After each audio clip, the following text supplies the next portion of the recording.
This is Doug Curtis. Thanks so much for checking out my video. Here are the top 11 things that you want to be focusing on in 2018 if you're a digital marketer, if you're a business owner in the RV or the marine industry. So here you go. Number 1, homepage no-nos. Never ever send a visitor that clicks on your online ad to your homepage or any other page on your website that is not designed to continue your ad message. Homepages are great for search engines and visitors to find, use, and enjoy. They are not landing pages for ads and campaigns. Not only will your visitor get lost and confused, they'll be frustrated.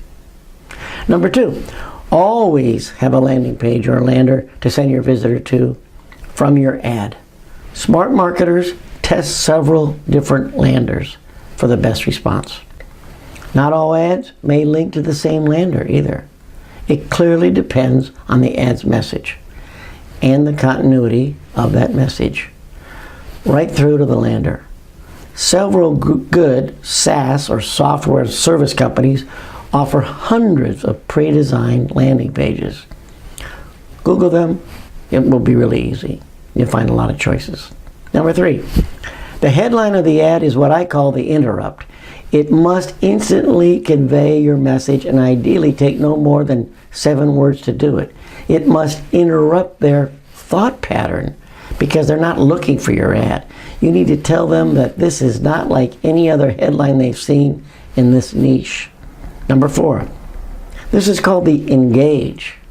We want the ad to engage your prospect and inform them that it requires them to pay attention and continue to read your message. The engage part is typically the subheader of the ad. This also explains the interrupt headline. So we could talk a lot more about that, but for this point, let's go on to number 5. This is the educate part of the ad. Here, instead of the usual chest pounding, we actually educate the customer, something which has rarely been done before in this RV and marine niche. This gives the prospect yet another reason to continue reading your ad. Number 6, the offer part of the ad sets up their next steps. What will be the prospect result of getting, if he takes the next step? Is there an irresistible, compelling offer for them to take the next step? Which in this case means clicking on the ad and being taken to another web page, your lander for more information. Number 7, this is often overlooked online. So let's recall newspaper and magazine advertising, which you may be more familiar with. If we didn't have the budget for a full page ad or even a half page ad, we used to request to be placed on the upper right section of the page.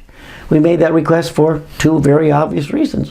1, we wanted visibility for the ad, and we didn't want to be buried with lots of other ads. We wanted position, and we wanted enough space to be able to communicate our message. The same principles apply online. You may have a great ad, banner, tile, whatever, with all the above principles, but if it does not get seen, it's not going to get to be read, and it's not going to get to be clicked on. Top of page or close to it, banners and boxes can work well if the site has traffic. Number 8, employ a squeeze page. A lot of people call these different things, but how do you know who clicked on your ad and saw your lander? The answer is you really don't. Google, Bing, Facebook, and a lot of other sites can supply stats, but unless you employ another mechanism called a squeeze page, which is a form to fill out, we're all familiar with that, squeezing the information out of them, you'll be in the unenviable position of paying for traffic, clicks, page views, impressions.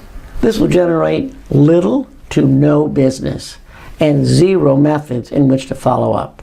Number 9, name and email capturing are necessary. Use your squeeze page. Do not get into demanding and asking for a whole lot of information from your visitor. For their telephone number, their street address, city, that's all those other details. Typically, they're nice to have, but the less you ask for on your form, on your squeeze page, the more it will be filled out. and submitted. 2 more.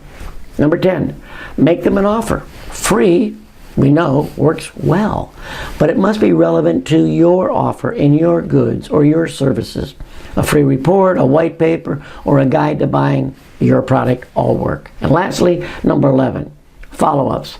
Not everyone will buy on the first click. Put their email, their name into your email database and continually follow up with them with specials and deals, news, information, success stories. If you want more detail, download the special report. To wrap it up, even if you only employ 50% of these items, you will be 95% ahead of everybody else. Remember, we're here to help you make your smart buyers smarter. Let me know if you have any questions, and we can schedule a call to help you. Talk soon.